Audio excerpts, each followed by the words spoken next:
Hello everyone, আসসালামু আলাইকুম। আশা করি তোমরা সবাই অনেক ভালো আছো। যদিও এই মুহূর্তে ভালো থাকার জিজ্ঞেস করাটা একটু কঠিন, বাট আমাদের সবসময় চেষ্টা করতে হবে যে আমরা নিজেরা ভালো থাকি। হ্যাঁ, সো তোমাদের অনেকের রিকোয়েস্ট ছিল যে ভাই শেষ মুহূর্তে আমি ঢাকা বিশ্ববিদ্যালয়ের প্রস্তুতিটা কিভাবে নেব। সো তারই ভিত্তিতে আজকের ছোট্ট এই ভিডিওটি, আশা করি তোমরা সবাই অনেক উপকৃত হবা।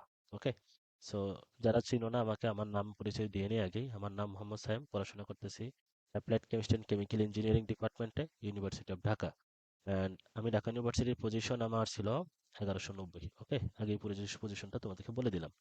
ওকে, আমরা একটা একটা করে একটু আগাই, তাহলে আমাদের জন্য সুবিধা হবে। আচ্ছা, প্রথম যে কথাটা হলো সেটা হলো তোমাদের এই মুহূর্তে কি করণীয়। এই মুহূর্তে মোস্ট ইম্পর্টেন্ট দুইটা কাজ আছে। একটা কাজ, এই একটা কাজ হলো তোমার যে all varsity question bank revision করা, আর একটা হলো ঢাকা ইউনিভার্সিটি কোশ্চেন ব্যাংকটা রিভিশন করা। ওকে, তোমাদের কাছে দুই টাইপের কোশ্চেন ব্যাংক থাকে। একটা হলো অল ভার্সিটি কোশ্চেন ব্যাংক, যেখানে সকল ভার্সিটির কোশ্চেনগুলো ইনক্লুডেড, এন্ড মোটা একটা বই। সেখানে অধ্যায় ভিত্তিক সুন্দর মতো থিওরি থাকে বা টাইপও থাকে, টাইপ ওয়াইজ তোমাদের কোশ্চেনগুলো অ্যানালাইসিস করা থাকে। সেটাকে আমরা যে কোনো ইউনিভার্সিটির জন্য সেটাকে আমরা আর কি প্রথমে পড়াশোনা করবো, সেটাকে আমরা অনেকে বাইবেলও বলে থাকি। হ্যাঁ, আচ্ছা, আরেক টাইপের কোশ্চেন থাকে, কোশ্চেন ব্যাংক থাকে, সেখানে হচ্ছে শুধুমাত্র ঢাকা ইউনিভার্সিটি কোশ্চেন, বিগত 20-25 বছরে বা 15-20 বছরে যত কোশ্চেন আছে সেখানে ইনক্লুডেড। তো দুইটা কোশ্চেন ব্যাংকে আমাদের আসলে প্যারালালি রিভিশন করতে হবে। কিভাবে রিভিশন করবে সেটা একটু বলে দেই। All varsity question bank already তোমরা অনেকবার শেষ করার কথা। তুমি যদি প্রিপারেশন নিয়ে থাকো ঠিক মতো, তাহলে অল ভার্সিটি যে কোশ্চেন ব্যাংকটা, এটা তোমার মোটামুটি 2 থেকে 3 বার অলরেডি রিভিশন করার কথা। যদি করে থাকো গুড, না করলে সমস্যা নাই। এখন সামনে যে তোমাদের হাতে আর 25 দিন সময় আছে, এই 25 দিনে তোমাদের অল ভার্সিটি কোশ্চেন ব্যাংকটা 3 বার বা 2 বার, 3 বা 2 বার, 2 বার রিভিশন করতে হবে। হ্যাঁ, 3 বা 2 বার তোমাকে কি করতে হবে, রিভিশন করতে হবে। আর ঢাকা ইউনিভার্সিটি কোশ্চেন ব্যাংকটা তোমরা হয়তো বা অনেকে করে ফেলছো বা অনেকে করো নাই। যারা করো নাই, নেক্সট 3 থেকে 4 দিন, 3 থেকে 4 দিন ঢাকা ইউনিভার্সিটির বিগত 15 থেকে 20 বছরের কোশ্চেন গুলো তোমরা ভালো মতো সলভ করবা। ঠিক আছে, এটা হচ্ছে প্রধান কাজ। 15 থেকে 20 বছর, 15 থেকে 20 বছরের কোশ্চেন গুলো তুমি কি করবা, সলভ করবা। এখন কি তুমি কিভাবে সলভ করবে সেটা একটা ইস্যু। তুমি কি শুধু এরকম দাগায় যাবা যে এটা উত্তর এটা, এটার উত্তর এটা, এরকম না। বিষয়টা হলো যে তোমার বিগত 15-20 বছরে যে টাইপ গুলো আসছে, সেরকম টাইপের কোশ্চেনই আসবে। এন্ড সেই কোশ্চেন গুলো আসলে যেন তুমি দিতে পারো, সেরকম ভাবে নিজেকে প্রস্তুত করো। বুঝতে পারছো? এরকম না যে এটার উত্তর এটা আমি জানি, এটা না। বিষয়টা হয়েছে ওই রিলেটেড অন্য কোনো টপিক, ওই রিলেটেড অন্য কোনো কোশ্চেন যদি আসে যাতে তোমাকে পারতে হয়। যেমন ধরো বন্ধন কোণ থেকে আসলো, যেমন H2S এর বন্ধন কোণ কত। এখন তুমি এটা মুখস্থ করলে শুধু হবে না, এটা রিলেটেড এই যে বন্ধন করে যত জিনিসপাতি আছে, সকল জিনিসই তোমার মাথায় থাকা লাগবে। এই ইনফরমেশন গুলো তোমার নিতে হবে। কোশ্চেন ব্যাংক অ্যানালাইসিস হলে এটাই, যে যে তুমি যেই টাইপের জিনিসগুলো আসে, সেই টাইপের অন্য জিনিস যদি আসে, সেটা তুমি যাতে অ্যাপ্রোচ করতে পারো। সো H2S এর বন্ধন কর সাপোজ 92 ডিগ্রি। সো এটা জানলাম, বাট আমি অ্যামোনিয়ার বন্ধন কোণ জানলাম না, তাহলে কিন্তু হবে না। বিষয়টা হলো তোমার এবার H2S আসছে, পরের বার তোমার অ্যামোনিয়া আসতে পারে। সো বিষয়টা হলো তুমি ঢাকা ইউনিভার্সিটি বিগত 15 বছরের যে কোশ্চেন গুলো আসছে, সেগুলো খুব ভালো মতো শেষ করো। খুব ভালো মতো শেষ করার মিনিং হলো সেই রিলেটেড যদি কোশ্চেন গুলো আসে তুমি যেন অ্যাপ্রোচ করতে পারো। বুঝতে পারছো? সো এটা মেক শিওর করো, প্রথম 3-4 দিন এগুলা শেষ করো। আচ্ছা, তো প্রথম 3-4 দিন শেষ করার পরে তোমার মোটামুটি ধরো, আমি ধরে নিলাম তোমার একবার ঢাকা ইউনিভার্সিটি কোশ্চেন ব্যাংকটা শেষ। তাহলে তোমার অবশ্যই আইডিয়া হওয়া উচিত যে ঢাকা ইউনিভার্সিটিতে কি টাইপের কোশ্চেন গুলা আসে। ওকে, সো এখান থেকে যখন একবার শেষ করে ফেলবা, তখন তুমি আবার ভার্সিটি ক কোশ্চেন ব্যাংকে চলে আসবা। এই ভার্সিটি ক কোশ্চেন ব্যাংকটা তুমি নেক্সট 5-6 দিনে শেষ করে ফেলবা। 5-6 দিনে তোমার যদি একবার করা থাকে ভার্সিটি ক কোশ্চেন ব্যাংক, তাহলে আমার বিশ্বাস তুমি 5-6 দিন ইচ্ছা করলে শেষ করতে পারবা। বা 6 দিন বা সর্বোচ্চ 8 দিন নিতে পারো। ঠিক আছে, 8 দিন নিতে পারো। 8 দিনে তুমি ঢাকা এই যে ভার্সিটি ক কোশ্চেন ব্যাংকটা ভালো মতো শেষ করো। প্রতিদিন একটা করে বিষয় শেষ করো। যেমন একদিন ফিজিক্স প্রথম পত্র শেষ করো, একদিন ফিজিক্স দ্বিতীয় পত্র শেষ করো, A to Z রিভিশন করো। এখন তো তোমার আর নতুন করে শেখার কিছুই নেই, এখন জাস্ট রিভিশন। তাহলে ধরো আমি ধরে নিলাম এই যে ভার্সিটি ক কোশ্চেন ব্যাংকটা তোমার 8 দিনে একবার কমপ্লিট হলো। ঠিক আছে, 8 দিন একবার কমপ্লিট হলো। ঢাকা ইউনিভার্সিটি কোশ্চেন ব্যাংক তোমার 4 দিনে কমপ্লিট হলো। তাহলে তোমার কতদিন সময় গেল? 8 আর 4 হলো 12 দিন সময় গেল। হ্যাঁ, 8 আর 4 তোমার কতদিন? 12 দিন সময় গেল। ওকে, এই 12 দিন সময়ের পরেও কিন্তু তোমার হাতে 13 দিন সময় থাকে, তাই না? ওকে, এই 13 দিন সময় তুমি কি করবে সেটা একটা দেখার বিষয়। ওকে, সো আমার বিশ্বাস কেউ যদি ভার্সিটি কোশ্চেন ব্যাংকটা ভালো মতো শেষ করতে পারে, and ঢাকা ইউনিভার্সিটি কোশ্চেন ব্যাংকটা ভালো মতো শেষ করতে পারে, তার জন্য ঢাকা ইউনিভার্সিটি পরীক্ষাটা অনেকটাই সহজ হয়ে যাবে। এখন ভালো মতো শেষ করা বলতেছি, আমি রিপিট, আমি বলতেছি কিন্তু ভালো মতো শেষ করা। ভালো মতো শেষ করার মিনিং হলো ওই রিলেটেড যদি কোনো কোশ্চেন আসে সেই কোশ্চেনটা তোমার পারতে হবে। বুঝতে পারছো? যেমন তুমি চিন্তা করে দেখো, ঢাকা ইউনিভার্সিটিতে তোমার সার্কিট দিয়ে প্রতি বছর কোশ্চেন আসে। তো সার্কিট রিলেটেড যত প্রবলেম আছে সবগুলো তোমার পারা লাগবে। ঢাকা ইউনিভার্সিটিতে প্রতি বছর তোমার যোগজীকরণ থেকে কোশ্চেন আসে। তো যোগজীকরণে যে টাইপগুলো থেকে কোশ্চেন আসে সেই টাইপগুলো তোমাকে পারা লাগবে। ঢাকা ইউনিভার্সিটিতে প্রতি বছরই প্রায় ম্যাক্সিমাম সময় দেখা যায় অর্ধয় থেকে কোশ্চেন আসে। সো অর্ধয় রিলেটেড যত তথ্য আছে, ইনফরমেশন আছে, সব তোমার মাথায় রাখতে হবে। সো বিষয়গুলো হলো, তুমি যখন ঢাকা ইউনিভার্সিটির কোশ্চেন ব্যাংকটা সলভ করতে যাবা, তখন যে জিনিসগুলো তোমার কাছে মনে হয় যে ইউনিক, ওই জিনিসগুলো তুমি বই বা যে কোনো জায়গা থেকে, কনসেপ্ট বুক হোয়াটএভার, তুমি ওগুলা গ্যাদার করার চেষ্টা করবা। ঠিক আছে? সো ঢাকা ইউনিভার্সিটির কোশ্চেন ব্যাংকটা বুঝে শুনে কেউ যদি সলভ করতে পারো, তাহলে তার জন্য ঢাকা ইউনিভার্সিটির ভর্তি পরীক্ষাটা মোটামুটি হলো অনেকটা সহজ হয়ে যাবে ইনশাল্লাহ। এমনকি তুমি কমনও পেয়ে যেতে পারো হুবহু।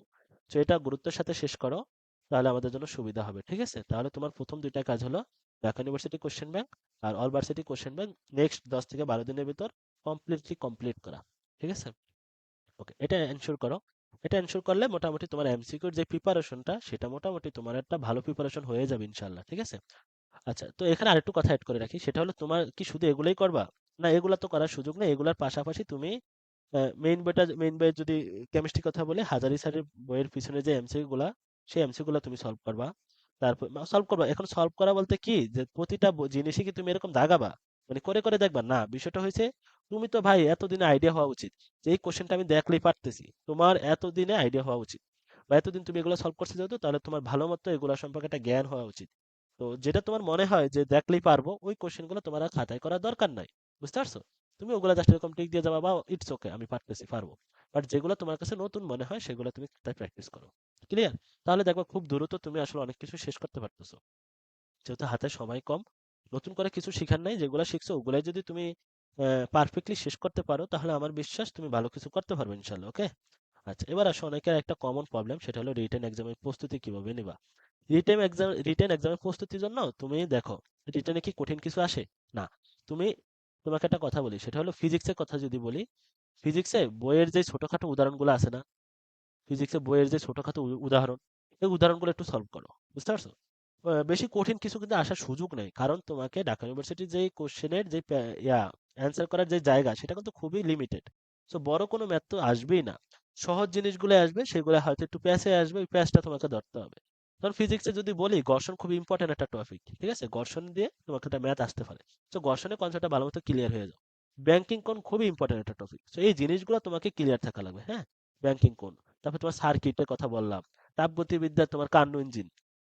সো তুমি বিগত ঢাকা ইউনিভার্সিটি বিগত 4 থেকে 5 বছর বা 3 থেকে 4 বছরের যেই কোশ্চেনটা আছে রিটেনে, এটা তুমি অ্যানালাইসিস করে দেখো, কোনো কঠিন কিছুই আসে না। সর্বোচ্চ দুই একটা কোশ্চেন কঠিন আসতে পারে, সমস্যা নেই বাবা। দুই একটা কোশ্চেন তুমি যদি সেরেও আসো, তাও কোনো সমস্যা নেই। বাট যেগুলো ইজি কোশ্চেন বা যেগুলো ইউজুয়ালি আসে, সেগুলো তুমি যদি না পারো, তাহলেই সমস্যা। বুঝতে পারছো? তাহলে আমার কথা হলো, তুমি রিটেন প্রিপারেশন ফিজিক্সের জন্য কিভাবে নেবা, বইয়ের ছোটখাটো উদাহরণগুলো করবা, আর কনসেপ্ট বুকে যে ছোটখাটো ম্যাথগুলো, কঠিন কিছু করার দরকার নেই, জাস্ট কনসেপ্টগুলো ভালো মতো শিখে যাও। বুঝতে পারছো? আর বিগত 3 থেকে 4 বছরের কোশ্চেন গুলো তুমি অ্যানালাইসিস করলেই বুঝতে পারবে যে আসলে কঠিন কিছু আসে না, সহজ জিনিসগুলো আসে, সেগুলো পরীক্ষা হলে আমি ধরতে পারি না। এবার আসো ফিজিক্স কেমিস্ট্রির কথা বলি। কেমিস্ট্রিতে হলো কি, তুমি দেখো থিওরিটিক্যাল জিনিসপাতি সবসময় আসে। তো কেমিস্ট্রিতে এই যে তোমার, আমাদের সময় আসছিল তোমার যে তোমার ওই যে কি বলে অরবিটালের চিত্রগুলা ড্র করো। তো তোমাদের সময় এরকম আসতে পারে, বা বোর আর রাদারফোর্ডের মডেলের পার্থক্য আসতে পারে। সহজ কথা হচ্ছে, তুমি একাডেমিকে যেই পড়াশোনাগুলো করছো না, ওগুলাই একাডেমিকে ক্ষমার্কের জন্য যেই পড়াশোনা করছো, সেগুলাই বেসিক্যালি আমাদের দাবিতে আজকে রিটেনে চলে আসে। বুঝতে পারছো? সো এই জিনিসগুলো তোমাকে একটু ভালো মতো শিখা লাগবে। এখন কেমিস্ট্রিতে অনেকের একটা তোমার সমস্যা হলো কি, অর্গানিক কেমিস্ট্রি নিয়ে। ভাই, অর্গানিক কেমিস্ট্রি নিয়ে তো হাইপ তোলার কিছু নাই। অর্গানিক কেমিস্ট্রিতে যদি নামি দামি রিয়াকশন যেগুলো আছে, নামি দামি রিয়াকশন গুলা আর নামকরণ গুলা যদি তুমি শিখে যেতে পারো, তাহলে মোটামুটি রিটেনে পারটা তোমার কভার। অর্গানিক কেমিস্ট্রি রিটেন থেকে, রিটেনে তোমার আসলো কয় মার্ক আসবে, সর্বোচ্চ 3 মার্ক, 3 মার্কের বেশি তো আসবে না। সো তুমি অর্গানিক কেমিস্ট্রি নিয়ে এত হাইপ না হয়ে বাকি কেমিস্ট্রি গুলা নিয়ে হাইপ হও।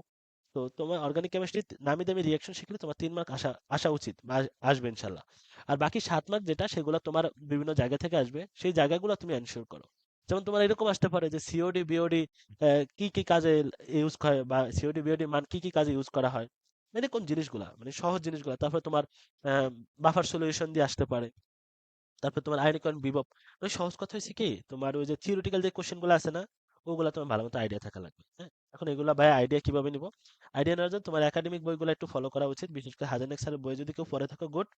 না পড়ে থাকলে তোমার কনসেপ্ট বুকে যে ইয়েগুলো আছে, কনসেপ্ট বুকে যে তোমার রিটেনের যে পার্টগুলো আছে, যে জিনিসগুলো দেওয়া আছে, ওগুলো একটু শিখো। আর তোমার কাছে যদি 3-4 বছরের কোশ্চেন অ্যানালাইসিস করে মনে হয় যে আসলে এই জিনিসগুলো ইম্পর্টেন্ট, এটা তোমার নিজেরই মনে হতে হবে, সেই জিনিসগুলো তুমি একটু সলভ করো। বুঝতে পারছো? আচ্ছা, এবার আসো ম্যাথে। ম্যাথও ভাই অ্যাজ ইউজুয়াল আমি ফিজিক্সের মতো বলবো, বইয়ের ছোটখাটো উদাহরণগুলা, ছোটখাটো টপিকগুলো শেষ করে ফেলো, তাহলেই হয়ে যাবে। আর ম্যাথের কনসেপ্ট বুকে যে ছোটখাটো ম্যাথগুলো দেওয়া, ওগুলো তুমি একটু পারফেক্টলি শেষ করো। ম্যাথ জিনিসটা হচ্ছে তোমার প্র্যাকটিসের, বুঝতে পারছো? যেমন তোমার বহুপদী থেকে ছোট একটা ম্যাথ চলে আসে, তো এই ম্যাথগুলো তোমাকে পারতে হবে। একাডেমিকে যে প্রিপারেশনটা নিছো না ম্যাথের, ওই সেম প্রিপারেশনটা এখন নাও, কঠিন কিছুই আসবে না। কঠিন কিছু নিয়ে তোমার মাথা ঘামানোর দরকার নেই। তুমি যদি তোমার সহজ জিনিসগুলো এনশিওর করতে পারো, তাহলে তোমার প্রস্তুতি অনুযায়ী তোমার চান্স পাওয়ার পসিবিলিটি অনেক বেশি।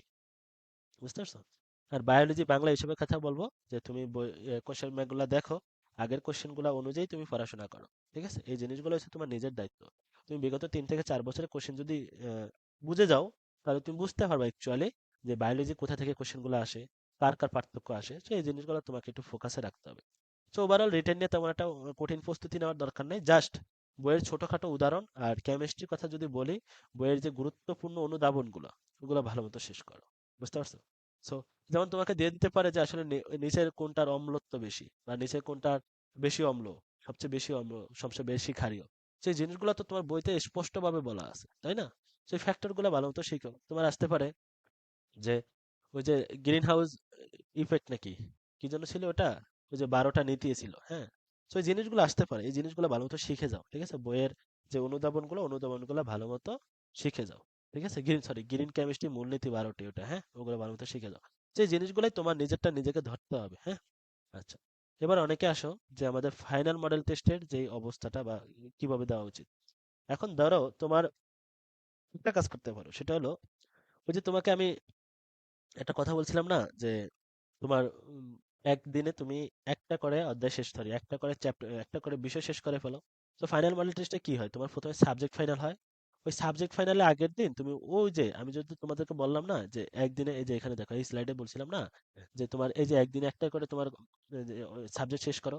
তো তোমার সাবজেক্ট ফাইনালে আগের দিন ওই ভার্সিটি কোশ্চেন ব্যাংকটা ভালো মতো শেষ করে যাও। ঠিক আছে? তারপর যদি তোমার হাতে সময় থাকে, তুমি অন্য কিছুতে ফোকাসড হও। সাবজেক্ট ফাইনাল গুলা দিলা, আচ্ছা এক্সাম দিলা, সাবজেক্ট ফাইনাল দিলা, তারপর তোমার পেপার ফাইনাল দিলা, তারপর মডেল টেস্ট দিলা। এই এক্সাম গুলো এই জন্য দিবা যাতে তুমি তোমার ল্যাকিংসটা বুঝতে পারো যে অ্যাকচুয়ালি কোথায় তোমার সমস্যা। এক্সাম গুলো দিয়ে বসে থেকো না, এক্সাম গুলো দিয়ে তুমি বাসায় এসে মিলেও যে আসলে সহজ কোনো জিনিস যেটা আমার পারা, সেটা আমি মিস্টেক করলাম কিনা। কঠিন অনেক জিনিসই আসবে, সেসব নিয়ে আসলে বেশি একটা মাথা ঘামানোর দরকার নেই। বাট তুমি সবসময় এটা চিন্তা করবা যে সহজ যে জিনিসগুলো সবাই পারতেছে বা সবাই পারছে বা আমারও পারা উচিত ছিল, সেই জিনিসগুলো আমি মিস্টেক করছি কিনা। যদি মিস্টেক করি, সেটা কেন করছি, এই জিনিসটা তুমি এখনই ফাইন্ড আউট করো। কারণ এই জিনিসগুলো তুমি যদি এখন ফাইন্ড আউট না করো, দেখা গেলো এক্সাম হলে গিয়ে তুমি 2+2 তুমি উত্তর করে আসছো 5, তাহলে তো হবে না। এই সহজ জিনিসগুলো যদি ভুল করো, তাহলে তোমার পজিশন পিছনে চলে যাবে। বাট কঠিন জিনিস বেশি একটা না পারলেও সমস্যা নাই। সেই জিনিসটা ভালো মতো মাথায় নাও। ঠিক আছে? সো ফাইনাল মডেল টেস্ট গুলো দাও, যাতে হয় আমাদের এক্সাম হলের স্ট্র্যাটেজি আমাদের মাথায় আসে, বা এক্সাম হলের যেই মেন্টাল প্রেশার, সেটা আমরা যাতে নিতে পারি। বুঝতে পারছো? ওকে, সো ফাইনাল মডেল টেস্ট গুলো আমি সবাইকে বলবো দিতে। তোমার প্রিপারেশন নিয়েই দাও, প্রিপারেশন না নিয়ে এক্সাম দিও না। প্রিপারেশন না নিয়ে এক্সাম দিলে তোমাদের আসলে কনফিডেন্সে ঘাটতি চলে আসবে।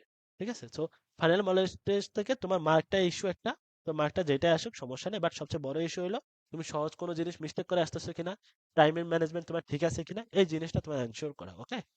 আচ্ছা, এক্সাম হলে কিছু স্ট্র্যাটেজি বা তোমার পার্সোনাল কিছু স্ট্র্যাটেজি তোমার নিজেকে অবলম্বন করতে হবে, এটা তোমার একদম সম্পূর্ণ পার্সোনাল। বুঝতে পারছো? এটা তোমার সম্পূর্ণই পার্সোনাল একটা স্ট্র্যাটেজি। এটা তোমার ভেরি করতে পারে। যেমন তুমি যদি, আমি যদি বলি এক্সাম হলে তুমি কি কি স্ট্র্যাটেজি অবলম্বন করবা, সেটা আসলে অন্য কারোর উপর ডিপেন্ডেন্ট না, টোটালি তোমার উপর ডিপেন্ডেন্ট। তোমার যদি মনে হয় তুমি কেমিস্ট্রি দিয়ে প্রথমে শুরু করো, ইটস ওকে। আরেকজনের যদি মনে হয় না আমি বায়োলজি দিয়ে শুরু করবো, ইটস ওকে। সো টোটাল কথা হচ্ছে তোমার নিজের একটা স্ট্র্যাটেজি তুমি বানাও, যেটা তোমার এক্সাম হলে হেল্প করবে। বুঝতে পারছো? এটা একটা স্ট্র্যাটেজি গেল। আরেকটা স্ট্র্যাটেজি হলো তোমার আসলে দেখো, তুমি যখন এক্সাম হলে বসবা, তোমার কি শুধুমাত্র স্পেসিফিক একটা বিষয়ের এক্সাম? কখনই না। তোমাকে 8টা সাবজেক্টের এক্সাম দিতে হবে, তাই না? 8টা, সরি 4টা সাবজেক্টে 8টা পত্রের এক্সাম দিতে হবে। সো হিউজ সিলেবাস বা হিউজ তথ্য তোমার আসলে মাথায় নিতে হবে। তার মধ্যে গুরুত্বপূর্ণ কিছু তথ্য, সেগুলো হলো তোমার সূত্র। সো সূত্রগুলো খুবই গুরুত্বপূর্ণ। 8টা পেপার, মানে 8টা পেপারের সূত্র মনে রাখা খুবই টাফ। সো এই জন্য প্রতিদিন তুমি, আজ থেকে প্রতিদিন তুমি 5 থেকে 10 মিনিট সূত্রগুলা মাথায় রাখার চেষ্টা করো। যখন ঘুমাতে যাবা, তখন তুমি সূত্রগুলা জাস্ট রিভিশন করার চেষ্টা করবা, যে এই ভেক্টরের এই সূত্রগুলা কি কি এরকম, হ্যাঁ। তাহলে তোমার আসলে সূত্রগুলো ভালো মতো মাথায় থাকবে। সূত্র মনে না থাকলে তো আমাদের আসলে ম্যাথই সলভ করতে পারবো না, তাই না? ওকে। সো শেষ মুহূর্তে প্রস্তুতিতে তোমাকে আমি আবারও বলি যে এই যে অল ভার্সিটি কোশ্চেন ব্যাংকটা ভালো মতো শেষ করবা তুমি। একদম এ টু জেড 2 থেকে 3 বার যদি শেষ করতে পারো ইটস ওকে, বাট যতবার শেষ করা যায়। আর ডিউ কোশ্চেন ব্যাংক 2 থেকে 3 বার শেষ করবা, ঠিক আছে? এটা 3 থেকে 4 দিনে শেষ করে ফেলতে পারবা। এটা বেশি একটা কঠিন না। কিভাবে শেষ করে সেটাও বলে দিছি, শুধু কোশ্চেন দাগাবে এরকম না। ওই রিলেটেড অন্য কোনো ইনফরমেশন যদি তোমার জানা প্রয়োজন, তুমি দ্রুত কনসেপ্ট বুক হোক, বই থেকে হোক, যেখান থেকে হোক তুমি জেনে ফেলবা। কারণ ওই রিলেটেড কোশ্চেন গুলো আসবে ইনশাল্লাহ, ঠিক আছে? ওকে। ওকে, এবার আসো তোমার লাস্টে কিছু কথা বলি।